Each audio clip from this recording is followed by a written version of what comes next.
ইস্টবেঙ্গল সরণির পর জলপাইগুড়ি শহরে এবার মোহনবাগান অ্যাভিনিউ। পূর্ব ঘোষণা অনুযায়ী রবিবার গৌড়ীয় মঠ থেকে স্পোর্টস কমপ্লেক্স সংলগ্ন পঞ্চানন বর্মা স্মারক ভবন পর্যন্ত রাস্তার নাম আনুষ্ঠানিকভাবে ঘোষণা করা হলো মোহনবাগান অ্যাভিনিউ নামে। এদিন রাস্তার আনুষ্ঠানিক নামকরণের আগে একটি বর্ণাঢ্য শোভাযাত্রার আয়োজন করা হয়। শোভাযাত্রাটি শহরের বেগুনটারি মোড় এলাকা থেকে শুরু হয়ে স্পোর্টস কমপ্লেক্স লাগোয়া এলাকায় যায়। বিশ্ববাংলা ক্রীড়াঙ্গন সংলগ্ন মাঠেই রাস্তার নামকরণ উপলক্ষে একটি অনুষ্ঠানের আয়োজন করা হয়।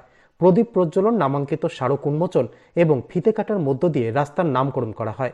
অনুষ্ঠানে উপস্থিত ছিলেন জলপাইগুড়ি পুরসভার চেয়ারপারসন পাপিয়া পাল, ভাইস চেয়ারম্যান সৈকত চ্যাটার্জি, মহকুমা শাসক তমজিৎ চক্রবর্তী প্রমুখ। এছাড়াও উপস্থিত ছিলেন মোহনবাগানের সচিব দেবাশিস দত্ত, জাতীয় দলের দুই প্রাক্তন ফুটবলার সত্যজিৎ চ্যাটার্জি এবং মানস ভট্টাচার্য সহ অন্যরা। সব সদস্যদের নিয়ে আপনাদেরকে ধন্যবাদ জানাতে, আপনারা যে সম্মানটা মোহনবাগান ক্লাবকে দিলেন সেই ধন্যবাদ জানাতে।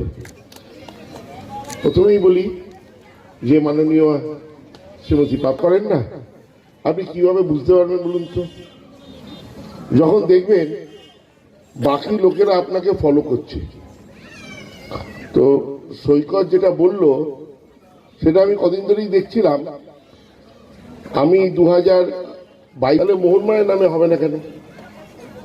তো আমি দেখলাম কলকাতা শহরে আমাদের দুটি রাস্তা আছে, মোহনবাগান লেন আর মোহনবাগান রো। উত্তর কলকাতায় বহুকাল আগে, বহুকাল 100 বছর হয়ে গেছে। কিন্তু এই কলকাতার বাইরে কোনোদিন একটু আগে শিখলাম, অ্যাপ্লিকেশন দিলাম, গৌতম দেবের সঙ্গে এসে দেখা করলাম। শিলিগুড়ি সম্পূর্ণ ইস্টবেঙ্গলের শহর, ইস্টবেঙ্গল সমর্থক অনেক বেশি মোহনবাগানের তুলনায়। তো কিন্তু আমি ওইটা দিয়েই আমি ভাবলাম আমাদের যাত্রাপথ শুরু করব। গৌতম থেকে বললাম, গৌতম দা এক কথায় রাজি হলেন। এবং যেটা হয় বললাম, ভালো কাজ করলে পরক্ষণেই দেখবেন কেউ আপনাকে ফলো করবে। 7 দিনের মধ্যে দেখলাম আরেকজন অ্যাপ্লিকেশন দিল। যাই হোক, আমাদের অ্যাপ্লিকেশন গ্রান্ট হলো। প্রথম রাস্তা উদ্বোধন হলো শিলিগুড়িতে। যেদিন শিলিগুড়ি উদ্বোধন হলো সেদিন ওখান থেকে সোজা উদ্বোধনের পরে বিকেলবেলা আমি জলপাইগুড়ি আসি এবং মাননীয় পাপিয়া পাল এবং সৈকত চ্যাটার্জির সঙ্গে আমার দেখা হয়, কথা হয় এবং ওখানেও আমি আবেদন করি যে আমাদের জলপাইগুড়িতে ওটা রাস্তা দরকার। কারণ আমি মনে করি জলপাইগুড়িতে মোহনবাগান সদস্য সমস্ত অনেক বেশি আছে ইস্টবেঙ্গলের থেকে। তো সেই জন্যে এখানে রাস্তাটার একটা নামকরণ দরকার। মোহনবাগান ক্লাবের যাত্রা শুরু। আর জলপাইগুড়ি পৌরসভার জন্ম 1885 সালে। তা জলপাইগুড়ি পৌরসভা একটু বয়সে বড় মোহনবাগান ক্লাবের থেকে। কিন্তু ফিফা তৈরি হওয়ার আগে মোহনবাগানের জন্য বিদেশিদের হারিয়ে, ব্রিটিশকে হারিয়ে মোহনবাগান স্বাধীনতা সংগ্রামে মানুষকে উদ্বুদ্ধ করেছে।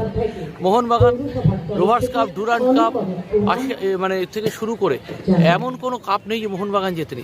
সেই ক্লাবের এবং এই 135 বছর বয়সী ক্লাবের নামে একটা রাস্তা জলপাইগুড়ির মতো 155 বছরের শহরে হবে না, এটা না হয়ে পারে না। তাই কর্ণধার দেবাশিস দত্তকে আমি কথা দিয়েছিলাম এই রাস্তা হবে পৌরসভার তরফ থেকে।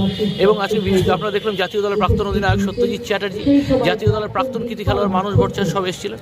আজকে পৌরসভার তরফ থেকে আমরা আশালত বসু স্কুলের পাশ থেকে একদম ঠাকুর পঞ্চাননের মূর্তি অবধি বিরাট রাস্তাটা মোহনবাগান এভিনিউয়ের নামে করলাম। এবং আমি বলেছি মোহনবাগান ক্লাবকে একটা নন রেসিডেন্সিয়াল একাডেমি করার জন্য পৌরসভার তরফ থেকে এবং ব্যক্তিগতভাবেও যদি আমাকে তার পাশে দাঁড়াতে হয় আমি নিশ্চয়ই পাশে দাঁড়াবো। তার কারণ ফুটবলের শহর জলপাইগুড়ি, খেলার শহর জলপাইগুড়ি, রেণুলাল ঘটকের শহর জলপাইগুড়ি, অলিম্পিয়ার মণিলাল ঘটকের শহর জলপাইগুড়ি, সুকল্যাণ ঘোষদার শহর জলপাইগুড়িতে এই 135 বছরের মোহনবাগান ক্লাবের নামে যে রাস্তা হচ্ছে, এটা করে আমরা মোহনবাগানকে যেমন সম্মান জানাব, জলপাইগুড়ির ঐতিহ্য, কৌলিন এবং খেলার শহর জলপাইগুড়িকেও আমরা তার প্রকৃত সম্মান জানাতে পারবো।